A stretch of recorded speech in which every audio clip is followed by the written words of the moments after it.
আমাৰ সমাজত বহুত মানুহে ধন ধান থকা চাকৰি বাকৰি থকা মানুহ আহিলে আদৰে সাদৰে নি ছুপাৰ চিটত বহুৱাই খুৱাই বুৱাই শ্ৰদ্ধাৰে পঠিয়ায়। অলপ দুখীয়া বা নিচলা মানুহ আহিলে চোতালতে সোধে, কেলে আহিছিলা? বোলে বাপক লগ ধৰিবৰ কাৰণে আহিছিল। নাই নহয়, কি হ'ল? এই মাত্ৰ বজাৰ কৰিবলৈ ওলাই গ'ল। বোলে হয় নেকি?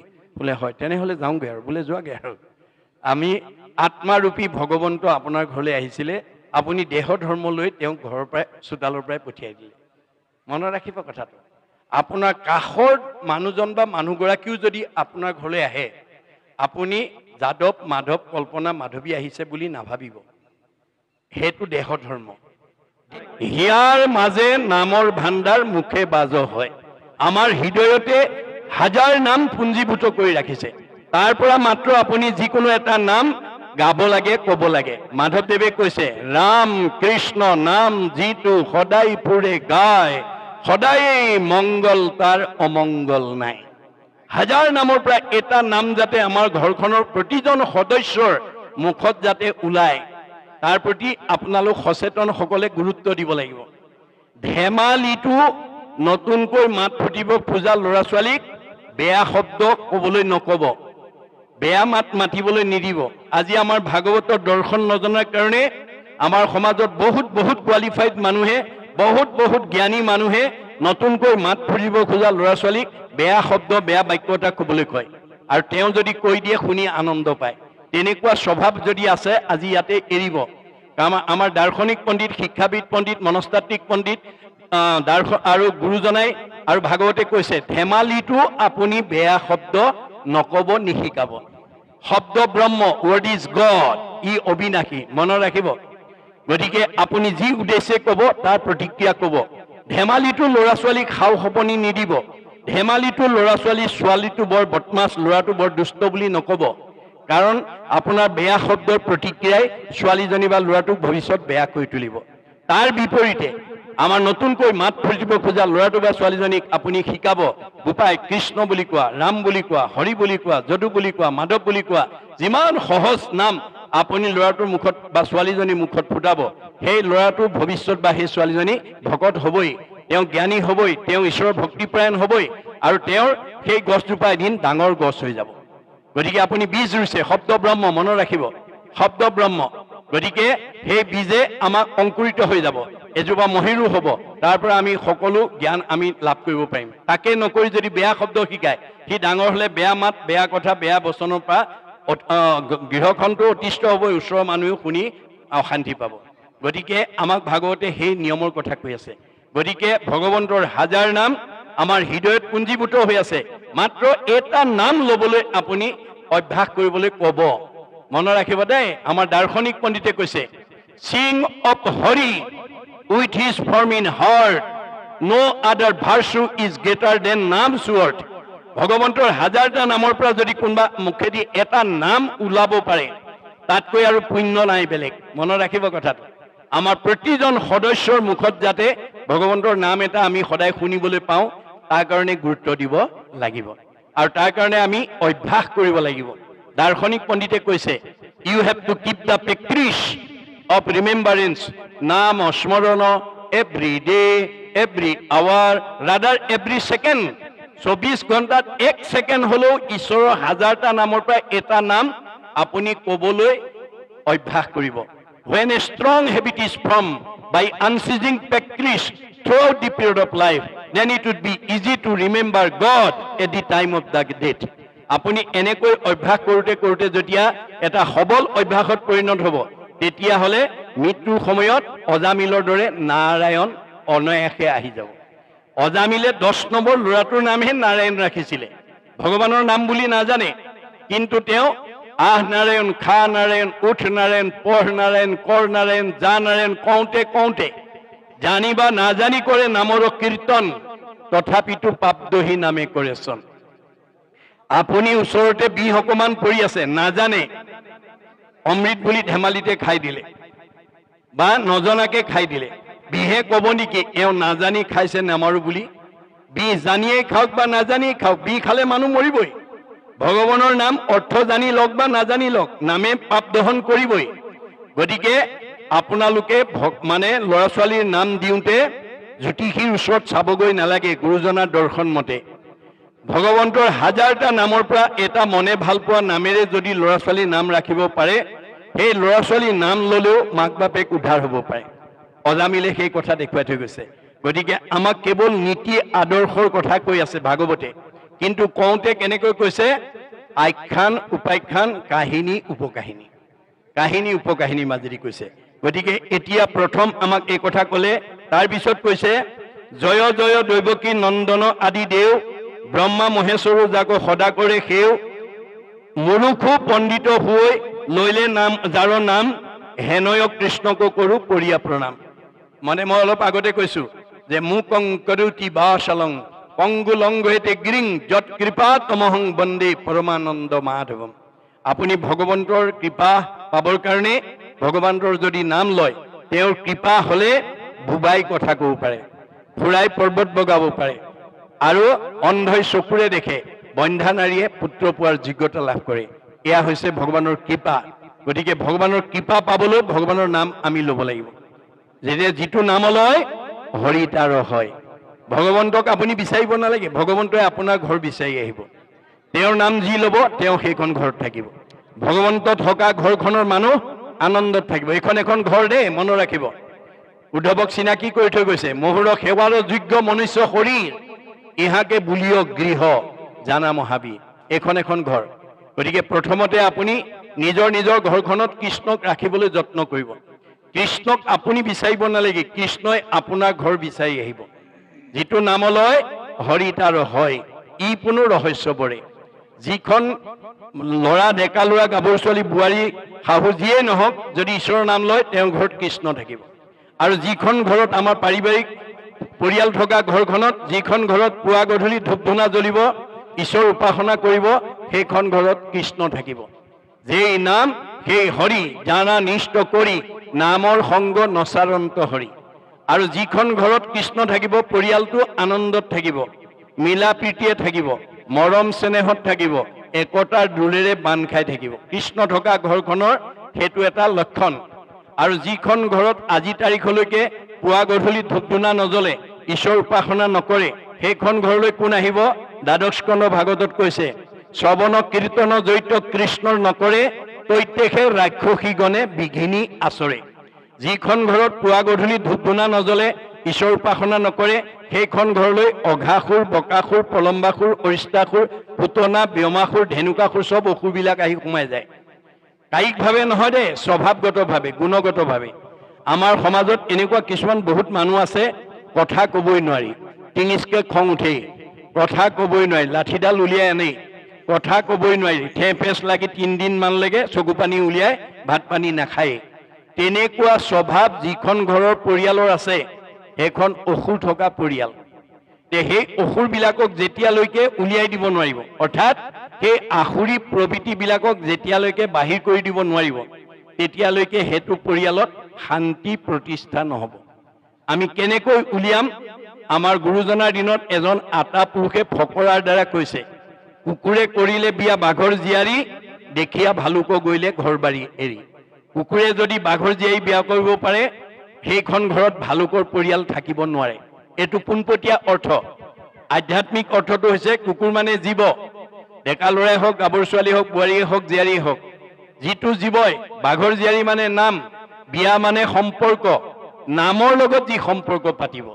তাৰ ঘৰত ভালুকৰ পৰিয়াল কাম ক্ৰোধ লোভ মোহ মদ মাৎসৰ্য ঈৰ্ষা হিংসা কুৰ্চুট কপট এইবিলাক থাকিব নোৱাৰে কিয় কৰ্ণপথে ভকতৰ হিয়াত প্ৰৱেশী হৰি দুৰ্বাসনা হৰে সমস্ত আপুনি কৃষ্ণ কথা কোৱা আৰু শুনাৰ লগে লগে ভিতৰৰ বেয়া ভাৱবিলাক ওলাই যাবলৈ বাধ্য হয় আপুনি খালী বটল এটাত পানী ভৰাই দিয়াৰ লগে লগে ভিতৰৰ বায়ু ওলাই যাবলৈ বাধ্য হয় এইটো যেনেকৈ বিজ্ঞানসন্মত সত্য আপুনি যিমান কৃষ্ণ কথা ক'ব আৰু শুনিব সিমানেই আপোনাৰ মনৰ পৰা বেয়া ভাৱবিলাক ওলাই যাবলৈ বাধ্য হ'ব মাধৱ পুৰুষে কৈছে কৰ্ণপথে ভকতৰ হিয়াত প্ৰৱেশী হৰি দুৰ্বাসনা হৰে সমস্তই জলৰ যতে কমল যেহেন শৰতকালে স্বভাৱতে নিৰ্মল হয় শৰৎকালৰ পানীৰ নিচিনা আমাৰ হৃদয়খন পবিত্ৰ হৈ যাব দেই এই হৃদয়ত কোন থাকে কৃষ্ণ থাকে কৃষ্ণ থকা হৃদয়খনৰ নাম বৃন্দাবন বৃন্দ মানে আনন্দ, অবন মানে ৰক্ষণ স্থান। য'ত আনন্দ থাকে সেইখনেই বৃন্দাবন, অৰ্থাৎ হৃদয়খন আমাৰ বৃন্দাবন। আমাৰ প্ৰত্যেকৰে হৃদয়তে ভগৱন্ত আছে।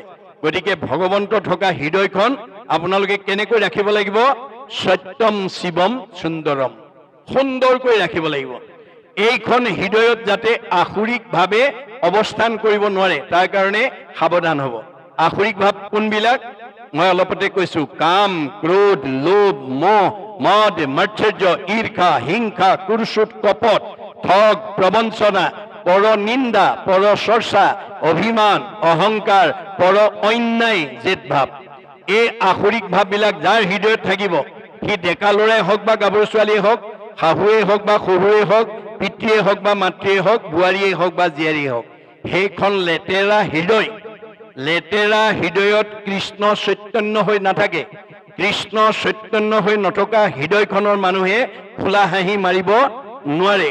ফুলা হাঁহি মাৰিব নোৱাৰে মানুহৰ মানে শৰীৰ সুস্থ নহয়, মন সুস্থ নহয়, আৰু আয়ুস নাবাঢ়ে, কমনীয়তা নাবাঢ়ে।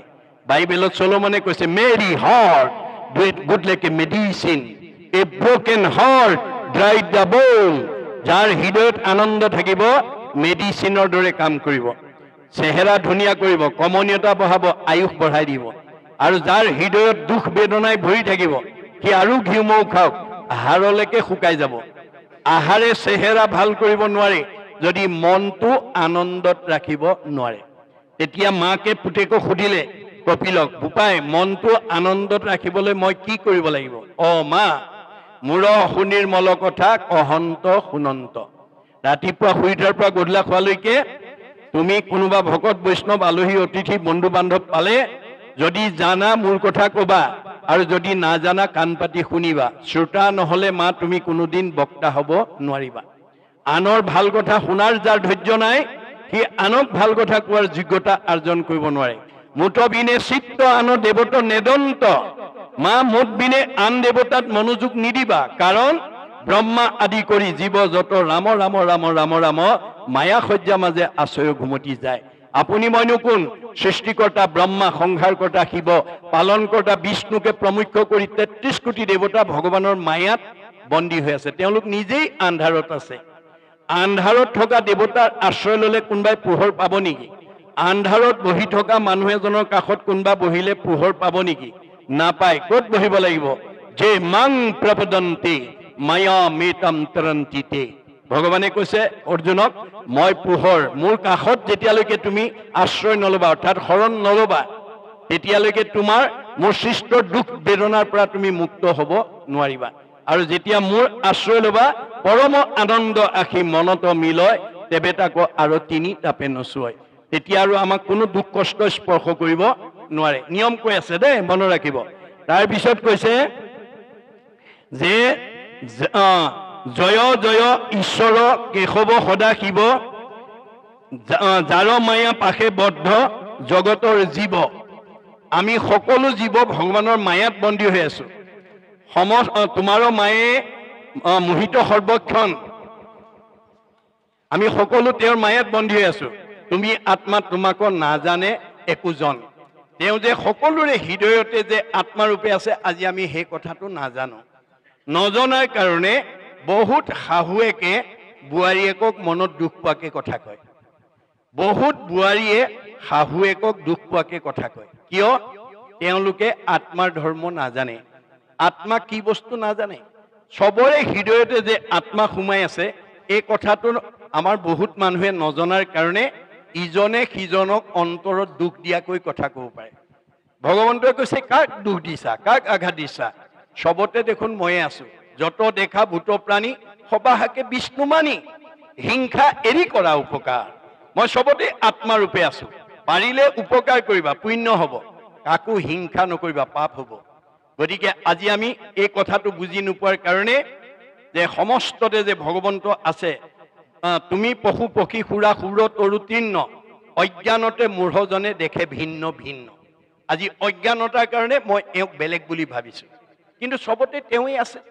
ভগৱানে কৈছে, মোকে দুখ দিবা, মোকে আঘাত দিবা, মোকে অন্যায় কৰিবা, মোকে ঠগিবা, মোৰে সীমা ঠেলিবা, আকৌ মই তোমাক ভালে ৰাখিব লাগে। নহব। তুমি ভাগৱত শুনি এই বেয়া স্বভাৱবিলাক এৰিবা। ভাগৱত শুনিবলৈ কিয় আহিব লাগে?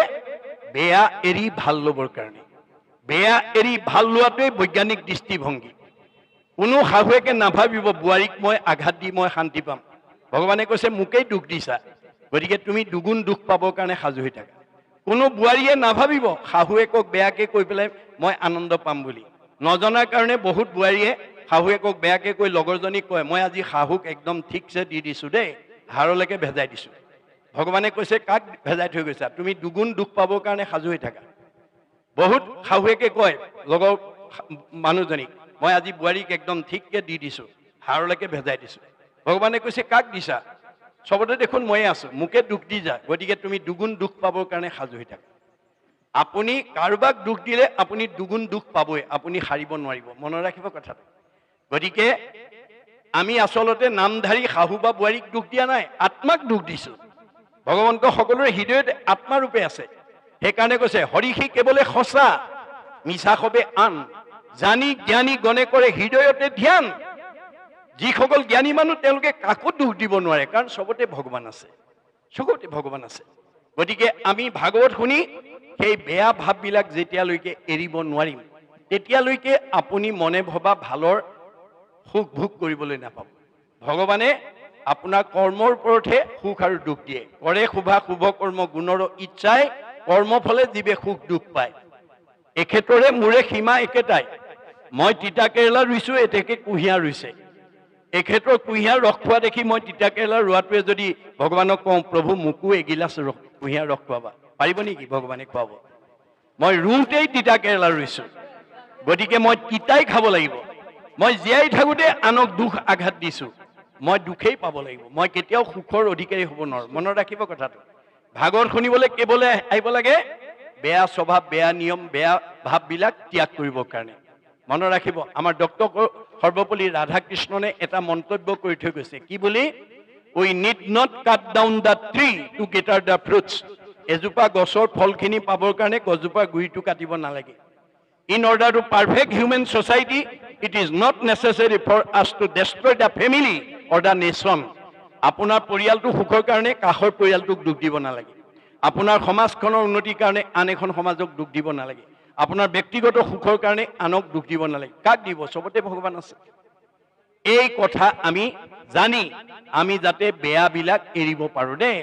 আমাৰ দাৰ্শনিক পণ্ডিতে কৈছে bed is bed and good is good, do bed never never and do good ever ever.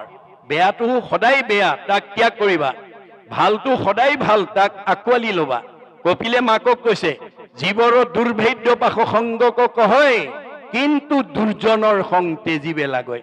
মা তুমি যদি জীৱনত ভাল মানুহ হ'ব খুজিছা বেয়া মানুহৰ সংগ ত্যাগ কৰিবা। সেই সংগ নিতে যদি কৰে সাধুত মুখ্যৰ দুৱাৰতে বেহুৱে মুকুট। আমি আজিৰ দৰে সাধুৰ সংগত যদি বেছি সময় নহয় দেই, 1 ক্ষণ 4 মিনিট। আমাৰ বেদৰ মতে ভগৱানৰ মতে কৈছে তোমাক মই 24 ঘণ্টা দিছোঁ, মোৰ কাৰণে 4 মিনিট দিবলৈ নাপাহৰিবা। আজি আমাৰ ভগৱানৰ মুখৰ এই বেদবাণীৰ কথা নজনাৰ কাৰণে আমাৰ সমাজত বেছি সংখ্যক মানুহে 4 মিনিট সময়ো ঈশ্বৰৰ কথা শুনিবলৈ, ক'বলৈ, মানে গাবলৈ সময় নাই। আমাৰ যদি 4 মিনিট সময় যদি কাৰোবাৰ ঈশ্বৰৰ কথা ক'বলৈ সময় আৰু আজৰি নাই, তাৰ ৰথখন ভালকে নচলিব দেই। অৰ্জুনক কোৱাৰ চলে কৈছে হেৰা অৰ্জুন সাৰথি ৰকহো ভেদ লোৱাত আৰু পৰিছেদ আনে নজানয় মহামতী যিগোটা যে মহাৰথী ৰথেশ্বৰী কৰা গতি ৰথ পুনো চলাৱে সাৰথী। হে অৰ্জুন তুমি যিখন ৰথত উঠি মহাৰথী হিচাপে যুদ্ধত অৱতীৰ্ণ হৈছা, কৰ্মত অগ্ৰগতি হৈছা, গতিকে সেই ৰথখন কিন্তু মই পৰিচালনা কৰি আছোঁ। সকলো সময়তে মনত ৰাখিবা। এতিয়া অৰ্জুনৰ ৰথখন যদি কৃষ্ণই পৰিচালনা কৰিছে, আমাৰ ৰথখন কোনে পৰিচালনা কৰিছে? আমাৰ ৰথখনৰ নাম কি? গীতাত কৈছে দেহ ৰথ ঘোঁৰা মন ইন্দ্ৰী প্ৰাণ সেনাগণ। আমাৰ দেহটোক ৰথৰ লগত তুলনা কৰিছে, মনটোক ঘোঁৰাৰ লগত তুলনা কৰিছে, আৰু 10 ইন্দ্ৰিয়ক সেনাৰ লগত তুলনা কৰিছে। বিষয় অৰণ্য ভৈলতা। আজি আমাৰ সমাজত বহুত মানুহে বিষয়ৰ প্ৰতি ইমান ধাৱমান হৈছে, লগত নিব নোৱাৰা ধন টকা পইচা গাড়ী মটৰ মান সন্মানৰ কাৰণে ইমান আগ্ৰহী হৈছে যে যিজন থকাৰ কাৰণে আমি চকুৰে দেখিছো, কাণেৰে শুনিছো, মুখেৰে খাইছো, হাতেৰে কৰিছো, অৰ্থাৎ আমি জীয়া মানুহ হৈ আছো। যিজন আমাৰ হৃদয়ত থকাৰ কাৰণে, আত্মা পৰমাত্মা ৰূপে থকাৰ কাৰণে আমি জীয়া মানুহ হৈ আছো। আজি আমাৰ সমাজত বহুতৰ সেইজনৰ কথা শুনিবলৈ, ভাবিবলৈ, কৰিবলৈ আজৰি নাই। তেতিয়াহ'লে আমাৰ ৰথখন ভালকে নচলিব, ঘূনে ধৰিব। কেনেকৈ? অৰ্শ, গুল্ম, পিত্ৰ, কেঁচুমুৰীয়া, মূৰৰ বিষ, পেটৰ বিষ, দাঁতৰ বিষ, কঁকাল বিষ, ভৰি বিষ, কাৰ কি আছে আৰু। আপোনালোকৰ শৰীৰত যদি কাৰোবাৰ বেমাৰে অৱস্থান কৰিছে, তাৰ কাৰণে মনক দায়ী কৰি থৈছে ভাগৱতে। মনে পাপ কৰে যায় লাভয় জীৱত। আজি আমি মনটো সদাচাৰ কৰিব নোৱাৰাৰ কাৰণে দুৰাচাৰ মনৰ কবলত পৰি আজি বহুত উঠি অহা প্ৰজন্ম সমাজৰ বহু লোকে নাখাবলগীয়া খাইছে, নকৰিবলগীয়া কাম কৰিছে, নাযাবলগীয়ালৈ গৈছে, যাৰ কাৰণে শৰীৰে অসুস্থতা ভুগিছে। বেয়া কাম পাপটো মনে কৰিব, ফলটো দেহে ভোগ কৰিব। কিমান? 84 নৰক। নৰক মানে দুখ কষ্ট, মনত ৰাখিব। দুখ কষ্ট ভুগিব। কিমান? 84 নৰক। আমাৰ দাৰ্শনিক পণ্ডিতে তাৰ সমীক্ষা দিছে। ক'ত ভুগিব? দেহত ভুগিব। কেতিয়া? জীয়াই থাকোঁতেই। জীয়াই থাকোঁতেই ভুগিব। গতিকে এই 84 মানে স্থানটোৰ এটা সমীক্ষা দিছে। আপোনালোকে ঘৰত গৈ প্ৰমাণ কৰি চাব। আমাৰ নিজৰ হাতেৰে নিজৰ শৰীৰটো জুখিলে 3.5 হাত হয়। নিজৰ হাতেৰে নিজৰ শৰীৰটো 3.5 হাত হয়। এহাতত 24 আঙুলকৈ থাকে, 3 হাতত 72 আঙুল, এবেগেটত 12 আঙুল, 72 12 84 আঙুল। এই 84 আঙুল দেহতে নখচন্দৰ পৰা কেশলৈকে, নখ চুকুৰা হৈ নখ মৰাৰ পৰা ধৰি চুলি সৰা, উপনি উফি হোৱালৈকে, আৰু বাকী দেহটোত বাকীখিনি ৰোগ ব্যাধিয়ে আমাক আক্ৰান্ত কৰিব। গতিকে গণ্ডগোল ক'ত লাগিলে? যে আমি সদাচাৰী নহয়, আমি সদাচাৰী নহয়। গতিকে সদাচাৰবিহীন কোনেও যিমান ধনৱন্ত, বিদ্যাৱন্ত, শ্ৰীমন্ত নহওক, আপোনাৰ সদাচাৰ নোহোৱালৈকে তেওঁ শৰীৰটো সুস্থ কৰি ৰাখিব নোৱাৰে। ধন, টকা পইচা, গাড়ী মটৰে আপোনাৰ শৰীৰটো ৰোগমুক্ত কৰি ৰাখিব নোৱাৰে। সেইকাৰণে গুৰুজনে কৈছে, আন যত সবে মিছা ভক্তিৰ অভাৱে। আপুনি ধন, ধান, ঐশ্বৰ্য, সম্পত্তি থাকোঁতেও যদি ঈশ্বৰৰ ভক্তি কৰে, অৰ্থাৎ ঈশ্বৰৰ নাম লয়, তেতিয়াহ'লে সেইজনক ভগৱন্তই সকলো বিপদৰ পৰা ৰক্ষা কৰে।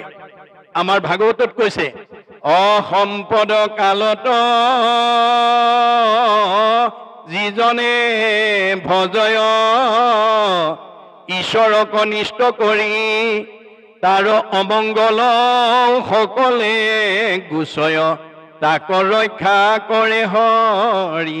চব আছে ভগৱানে পূৰ্ব পুণ্যৰ ফলত এই আপোনাৰ খঙীয়া ঔগুৰি ঘাটত মানে ধনে ধানে, টকাই পইচাই, গাড়ীয়ে মটৰে, পকা ঘৰে দুৱাৰে, ব্যৱসায় বাণিজ্য, চাকৰি একদম নদন বদন হৈ আছে।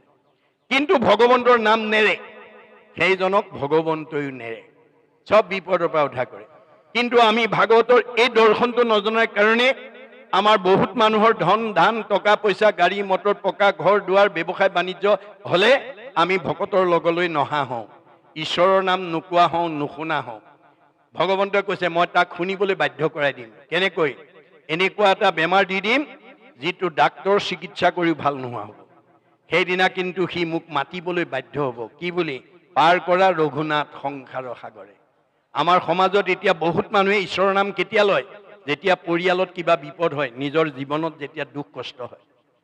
ভগৱানে কৈছে, বিপদত পৰি মোৰ নাম লোৱাজনক মই ভাল পাওঁ বুলি কোন শাস্ত্ৰত কোৱা আছে? আপদ কালত ত্ৰাহি ত্ৰাহি বোলৈ, অনুবোলে সম্পদ কালে, অতাংক প্ৰতিতুষ্ট হৈবন্ত ঈশ্বৰ। এইটো কোন শাস্ত্ৰে কহে? বিপদত পৰিলে ঈশ্বৰৰ নাম লয়, সম্পদত নলয়। সেই স্বভাৱৰ মানুহক মই ভাল পাওঁ বুলি কোন শাস্ত্ৰত লিখা আছে? গতিকে আমাৰ গুৰুজনাৰ দৰ্শন, বেদৰ দৰ্শন, সুখে দুখে মুখে জনো চাৰা ৰাম নাম।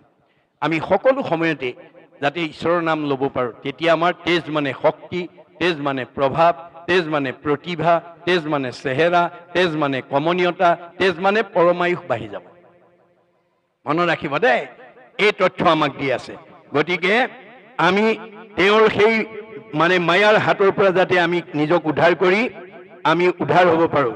জয় জয় ঈশ্বৰ কেশৱ সদা শিৱ, যাৰ মায়া পাশে বদ্ধ জগতৰ জীৱ, মিলৈ মুখ্য যাৰ নাম শ্ৰৱণ কীৰ্তনে। যাৰ নাম ল'লে আমি তেওঁৰ মায়াৰ পৰা মুক্ত হ'ব পাৰোঁ। বিদ্যতে হৃদয় গ্ৰন্থি, ছিদ্ৰতে সৰ্ব সংশয়। ভাগৱত শুনাৰ লগে লগে আমাৰ পূৰ্বজন্মৰ বাসনাৰ যিবোৰ গাঁঠি জীৱৰ লগত লাগি আহে এইবোৰ ছিগি যায় আৰু সংশয়বিলাক দূৰ হৈ যায়। সেইকাৰণে ভাগৱত শুনিবলৈ আহিব লাগিব। ভাগৱত নুশুনা জীৱ কৰ্মবন্ধৰ দুখৰ পৰা মুক্ত হ'ব নোৱাৰে। গতিকে ভাগৱতে আমাৰ গাঁঠি খুলি দিব। গৰু প্ৰণিপাত হেন কৃষ্ণৰ চৰণে, নম দামোদৰ দেৱ জগতৰ কাৰণ, ভকত অভয়দাতা সত্য সনাতন। ভগৱন্তৰ এটা চৰিত্ৰ আছে, ভকতক বিপদত পৰিবলৈ নিদিয়ে।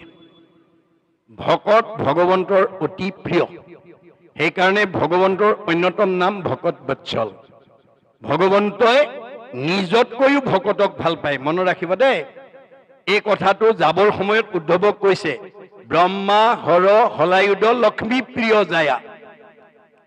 হে উদ্ধৱ, মই ব্ৰহ্মাকো ভাল পাওঁ, দাদা বলভদ্ৰকো ভাল পাওঁ, শিৱকো ভাল পাওঁ। এওঁলোক তিনিজনতকৈ মোৰ ভাৰ্যা লক্ষীক মই বেছি ভাল পাওঁ। লক্ষীতকৈও পৰম সুন্দৰ মূৰ দেখা ইটো কায়া। মই নিজৰ ভাৰ্যাজনীতকৈ মোৰ নিজৰ দেহটোক ভাল পাওঁ, আৰু মোৰ নিজৰ দেহটোতকৈও সবাতো অধিক তুমি মোৰ প্ৰিয়তম, নাহি আন বান্ধৱ উদ্ধৱ তুমি সম। মই নিজতকৈও ভকতক ভাল পাওঁ। এতিয়া আপুনি ভকতৰ প্ৰিয় হ'বলৈ হ'লে ভকত হ'ব লাগিব। ঘৰখন ভকত কৰিব লাগিব। ভকত কৰিবলৈ কাণত চেলেং গামোচা পিন্ধাই দিলে নহ'ব। চেলেং গামোচা ভকত নহয়। চেলেং গামোচা আমাৰ এটা জাতীয় সংস্কৃতি বা এটা পোচাক। ভকত হ'বলৈ হ'লে 3টা আখৰৰ গুণ লাগিব দেই। ভকত, ভ আখৰে কি কৈছে? ভ শব্দে ভগৱন্ত ভৱ বিমোচন, ভজন ভক্তিত তুষ্ট হুৱন্ত সিজন। ভগৱন্তই কাক ভাল পায়? মানুহৰ জন্ম পাই যি পুৱা গধূলি গা পা ধুই ধূপ এডাল জ্বলাই তেওঁৰ নাম লয়, সেইজনক তেওঁ ভাল পায়। ক শব্দে কৃষ্ণ ভজি পবিত্ৰ পৰম, আত্মাক দেখন্ত কৃষ্ণ সমস্ততে সম। ক আখৰে কৈছে আত্মা দৃষ্টিত আমি চব সমান। দেহৰহে বৈষম্য আছে, মতা আছে, মাইকী আছে, বগা আছে, ক'লা আছে, ওখ আছে, চাপৰ আছে, শকত আছে, ক্ষীণ আছে, আপোন আছে, পৰ আছে, চুত আছে, বৰ আছে। এইবোৰ দেহ ধৰ্ম। দেহ ধৰ্ম এৰিবা, দেহ ধৰ্ম নল'বা, কাৰণ দেহটো আজি আছে কাইলৈ নাই। মায়া ধৰ্ম লৈ তুমি কেতিয়াও মোৰ ওচৰলৈ আহিব নোৱাৰিবা। আজি সেই কথাটো নজনাৰ কাৰণে আমাৰ সমাজত এতিয়া দেহ ধৰ্ম লোৱা মানুহৰ সংখ্যা বেছি। দেহ ধৰ্ম লোৱা মানুহৰ স্বভাৱ কি? আমাৰ বুঢ়াসকলে কয়, খেনুক দেখি ৰান্ধে বাঢ়ে, খেনুক দেখি দুৱাৰ মাৰে। আমাৰ সমাজত বহুত মানুহে ধন ধান থকা, চাকৰি বাকৰি থকা মানুহ আহিলে আদৰে সাদৰে নি ছুপাৰ চিটত বহুৱাই খুৱাই বুৱাই শ্ৰদ্ধাৰে পঠিয়ায়। অলপ দুখীয়া বা নিচলা মানুহ আহিলে চোতালতে সোধে, কেলে আহিছিলা? বোলে বাপক লগ ধৰিবৰ কাৰণে আহিছিলোঁ। নাই নহয়, কি হ'ল? এই মাত্ৰ বজাৰ কৰিবলৈ ওলাই গ'ল। বোলে হয় নেকি? বোলে হয়। তেনেহ'লে যাওঁগৈ আৰু। বোলে যোৱাগৈ আৰু। আমি আত্মাৰূপী ভগৱন্ত আপোনাৰ ঘৰলৈ আহিছিলে, আপুনি দেহ ধৰ্ম লৈ তেওঁক ঘৰৰ পৰাই চোতালৰ পৰাই পঠিয়াই দিলে। মনত ৰাখিব কথাটো। আপোনাৰ কাষৰ মানুহজন বা মানুহগৰাকীও যদি আপোনাৰ ঘৰলৈ আহে, আপুনি যাদৱ মাধৱ কল্পনা মাধৱী আহিছে বুলি নাভাবিব। সেইটো দেহ ধৰ্ম। দেহৰহে ওচৰ আঁতৰ আছে, আত্মাৰ নাই। আপুনি একেবাৰে কাষৰ মানুহজন বা মানুহজন আহিলেও যদি ধাৰি এখন পাৰি বহুৱাই পেলাই ধূপ এডাল লগাই যদি পৰিয়ালটো আনি সেৱা কৰে, তেওঁ অ হৰি ওৰাম বুলি ক'ব। 20 মাইল আঁতৰৰ ভকতজনক যদি বহুৱাই সেৱা কৰে, তেওঁ অ হৰি ওৰাম বুলিয়ে ক'ব।